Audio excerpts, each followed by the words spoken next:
Hey everybody, this is Paul doing a quick video. Gonna go over my portfolio for the week.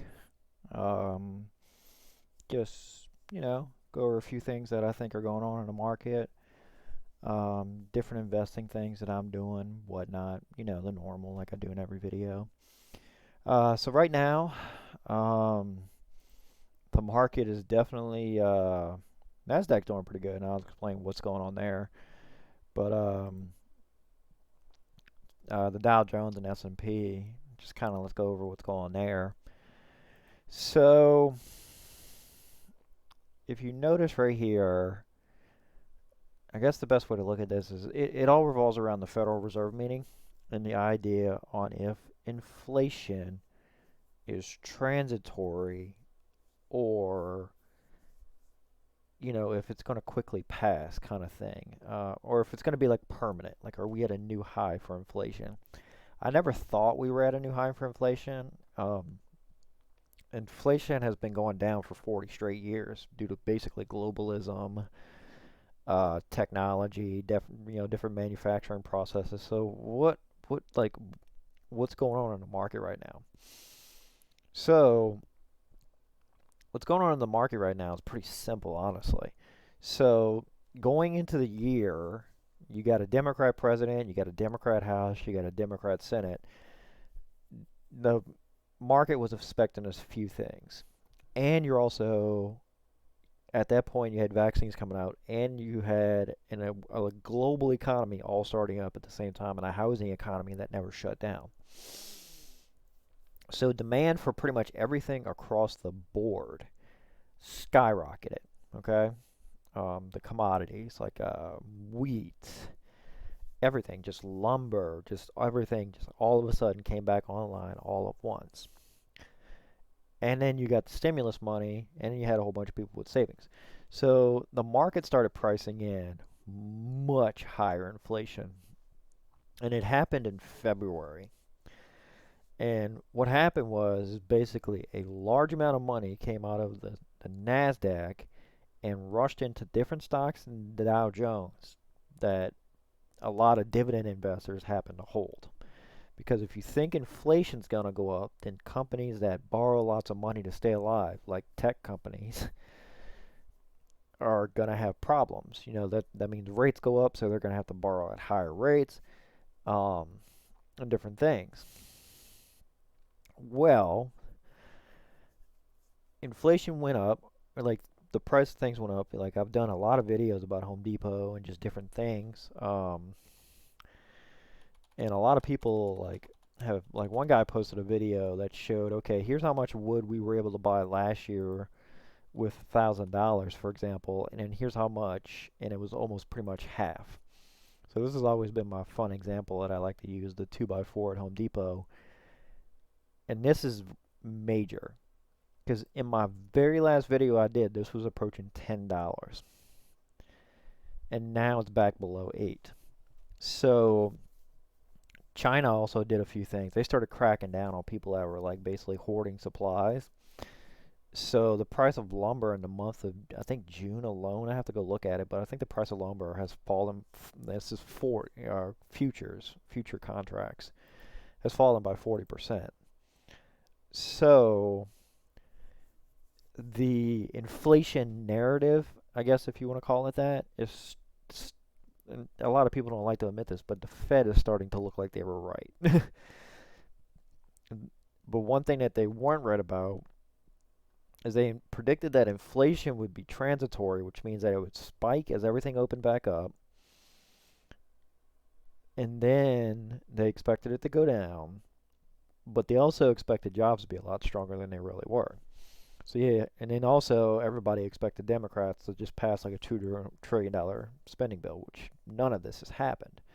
So inflation's starting to look transitory for sure. That is definitely getting priced into the market right now. These types of bond moves, all of this kind of government, the Fed doesn't control any of this. Like this long stuff right here, they control this part. They can keep this part in check.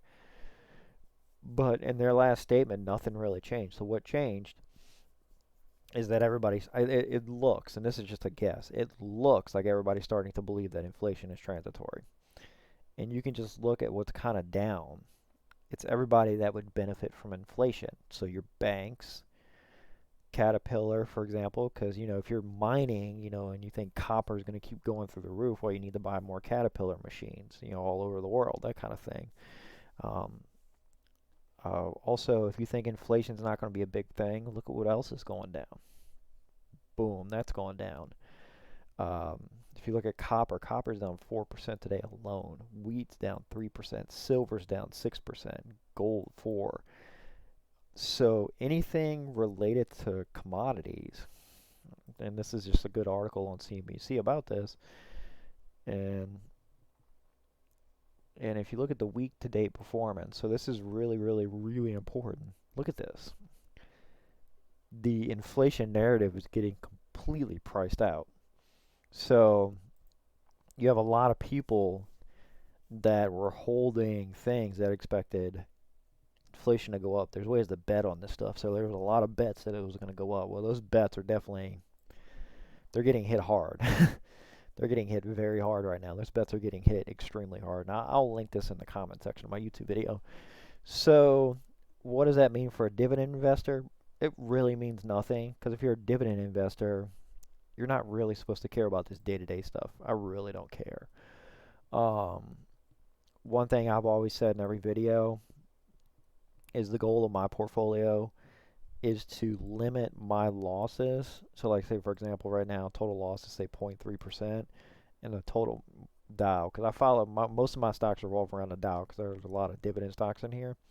So my loss is right now 0.3, 0.5. So overall this week I'm down maybe 1%. So um, for example, just to give you a dollar amount of what that actually means. So say I was at 56,174, I believe, in my last video, and now I'm at 55,673. So not a good week. This could all reverse very quickly if you get like a deal through the Senate that's over $1 trillion. They start to price that in again. Everybody starts talking about inflation again. If the Fed starts talking about tapering again, which is very expected, you're going to see this go right the opposite direction. Because that means the Fed is going to be buying less government bonds, and that means that's effectively what the Fed does right now. So they'll go in and buy a 2-year government bond, or they'll buy bonds, and then when the 2 years is up, the Fed actually gets paid. That's kind of how this works. So and then the government basically has to pay the Fed again. So we're not monetizing the debt because the Fed isn't just taking the bonds and just writing them off. If the Fed was just taking the bonds and writing them off, that would be a problem. That would effectively, that's monetization. Then you can just print an infinite amount of money, which it kind of seems like we're doing anyways, which is why all the Bitcoin guys are so excited right now. But that's the slight difference between monetization and what the Fed is doing. Um, you know, they're still enabling the government to just run massive, massive deficits and have low, low rates. So, whatever label you want to put on it, um, it's in the Fed charter that they're actually not allowed to monetize the debt, but that's effectively what they're doing. So, I don't know. If the Fed stopped what they were doing right now, we would probably have a balanced budget tomorrow because the government would have to pay the actual rates, and the actual rates would be much, much higher than what you're seeing right here. Like the 2 year would be around 4% or something. Like it would be insanely high because people would just be asking for, especially foreign countries, would be asking for a large amount of money to borrow. So, um, but that's just what's going on with the Fed. So right now, it's since inflation for at least middle of June is getting taken off the table. Um, the market's kind of readjusting right now, and you can kind of see it. You can see the Nasdaq going way up, the place where all the dividend stocks are, and then if you look inside the S&P, this is where all your chip sectors are going. The chip sector is basically carrying. See all this? This is all technology. This is all carrying for just this getting slammed over here, and I have regions too, by the way. I wish I'd sold it yesterday. I had a profit, but today I'm down like 7% on it. I think my regions losses alone today make up 100 of that. VTRS just paid a dividend yesterday, so that's why I'm getting hit on that. So it's basically my two bank stocks that I'm getting hit on, just basically anything for financials. So this is commodity related right here. Although I would expect they to go the opposite direction because they make products. They don't mine products, which is kind of weird. But my bank stocks are getting hit. So this right here alone is $130 of that. So utilities are loving this.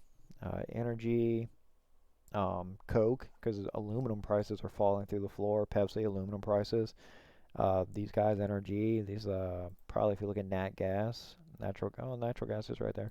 But these guys always do really well whenever rates go down. So you can kind of see. Um, and then Intel's inside the chip sector. There is a few things I've added. So that's kind of I don't know the best way to explain it. It's very short term. What's going on right now? Um, so that's what's going on this week. Is the best way to describe it. Basically, inflation is getting priced out, and that means rates go lower, which means the Nasdaq goes up, which means all the money that flowed out of the Nasdaq into dividend stocks and value stocks, which is like Coke, that kind of stuff, Johnson and Johnson. It starts to reverse a little, um, but not everybody's moving in one big herd. Everybody moves in like different ways. The people that own bank stocks are getting slammed right now. Especially if you were just 100% convinced, like here's one right here. It was on there for a second. Newmont. This is the gold guys. These are the guys that do all the gold mining, that kind of stuff. Just getting slammed. But if you look at their 1 year, in March they were way down here, so they're at 54. So this could have and you see you can just see it, just right there. So every time that they think inflation's getting priced into the market, you're going to see things like gold, which means that these kind of things go up. Every time you think that inflation's getting priced out of the market, these kind of things are going to get hit because gold is just a hedge. Um, it's insane to try and trade this. Gen X Dividend Investor, a guy I just love on YouTube. He's a millionaire investor. He put out a video that said if you follow, just don't follow the day-to-day news. It's going to drive you crazy. I'm 100% with him. So these types of dips, so I tried to stick by my little rule here. So like RF sold off a little, or RF sold today, so I bought one share, whatever. Um, this is just a long-term hold. I just like it. It's a local bank, like I said before. It's almost got a 3% dividend on it, and it's a $19 stock. I mean, it's a pretty screaming buy. I did add those the international ones that I mentioned before. So EWU, this is United Kingdom, so I bought 2 shares of that. EWJ is the Japanese one that I went over before, and EUFN. I haven't added anything new in here. This is European financials. So I would expect something like this. European financials get hit if they expect rates to keep going down. And you can kind of see on here, see that right there. Um, I would actually have to click in the bonds to show you, but if you look at like say German, for example, see how people are buying them, but they're already negative, so these are kind of weird. Um, Sometimes like people like it's so weird. Like sometimes people see these going down, and then they'll just jump into like European things. It doesn't translate. It's two different central banks doing two different, completely different things. Um, so that affects their banking sector. And then if you look at yeah, it's just inflation getting completely priced out. You can just see it. Like these are massive moves. Come next month when they do the housing numbers are going to be through the roof because the interest rate is 2.1% on a 30-year. Like housing is just going to take off. So you might actually see lumber prices go back up. To be honest with you, as you see, because when lumber prices go up at that pace, and you can only buy half as much lumber as what you could before, and housing prices are having to go up $40,000 to account for those lumber price increases, the housing market's going to come to a stop very quickly. New house construction is just going to come to a halt, basically.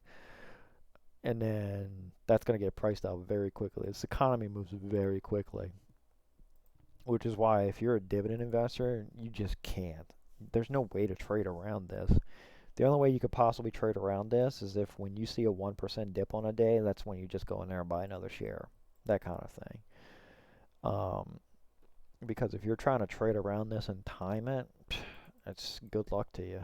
Because if you get caught on the wrong side of one of these trades, like if you thought bank stocks were going to go up and you had the inflation narrative in your head at the beginning of the week, you're probably just broke and can't get rid of it. Like if you're playing options on banks or something like that, thinking they were going to go up, or like if you thought, I mean, one good example would be like Riot. Riot's a good one. You know, if you thought that inflation was going up, so that meant Bitcoin was going to go up, well, you know, you're kind of getting hit this week. Where's the 5 day? So there's the 5 day right there. So if you bought options here thinking it was going to end at $40 by the end of the week, well now you can't get rid of them because it's a Thursday and you're at 33. You know, you're just getting slammed. That's why I don't do options. I just not good enough. You have to be so good at charts. You have to watch that stuff constantly, and it's just stress. Um, the other thing we could see a rally today. I mean, S&P right now is positive. In the last 30 minutes, could we see a little rally? Could we see a sell-off? Maybe. Um, like I say, like there's a lot of stuff rolling to the Dow right now. I don't see this bond move changing any time in the next few minutes. So we'll have to see. But as it stands right now, I'm mostly just going to add stocks as I've done in previous videos. If I see a 1% drop, if I have money come in, that kind of thing, I'll just drop it in to say, see, today would be a good day. I would probably add a share of General Dynamics if I had the capital right now. Leggett and Platt, without a doubt. Like this is one I love. I love this stock. So I would probably add a stock of this. This one's down 3.5%. Like this is one I could easily buy for a very long-term buy. Just pretty much anything down 1%. Because at some point the Fed is going to taper. When the Fed announces tapering, and if we're still running trillion-dollar deficits when they announce that, I can already tell you what the market's going to do. If they, even if like, so they're doing $120 billion a month, even if they only go down to 119 billion, they're still buying a ridiculous amount of bonds and, government debt. The market is just going to have a panic attack. And if you look at like, it happened yesterday, and today is kind of a reversal from what happened yesterday. But if you look at what happened with the Federal Reserve decision when it came out, they said, oh, inflation might not be transitory, and the bond market sold off, yields went way higher, and now all of a sudden today it's just kind of adjusting, like, oh, well, commodity prices are coming down by a whole bunch. Hold on, what's really going on here? Is the federal that kind of thing. So you just kind of have to like it's as a dividend investor, and I think Gen X dividend investor really hammered this. He really hit this on the head. You can't do these daily. Just don't follow the daily news. It's going to drive you crazy. So that's just my 2 cents on it. Like I said, I'm not following it. Right now as it stands, this is my estimated income. I had payouts from O, Maine, and VTRS that paid out. I'm at 24.19, so the dividend portfolio is going in the perfect direction that I want it to go. And as I get more money coming in, I'm going to keep adding it into different positions, and that's about all. That's pretty much where we're at right now.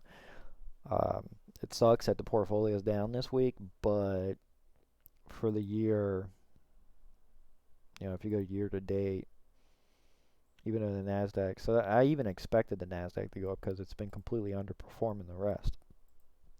So even still for the year, and if you can see the dip right here, you see this dip, but it's been happening all year. You could see something like this. Trying to guess what this market's going to do is just impossible because it's running off of narratives. So still for the year, I'm up 11.91%, which I'm happy about, and it's a dividend portfolio anyway. So the entire point of it is to sit there and just get dividends. So that's where we're at right now. If you have any questions, leave them in the comments.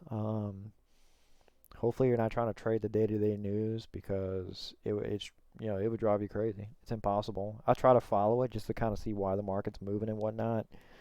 And just to see if there's anything I could probably buy at a lower price that might go lower. But trying to like predict it It's nearly impossible. So let me know if you have any questions in the comment. I thank y'all so much.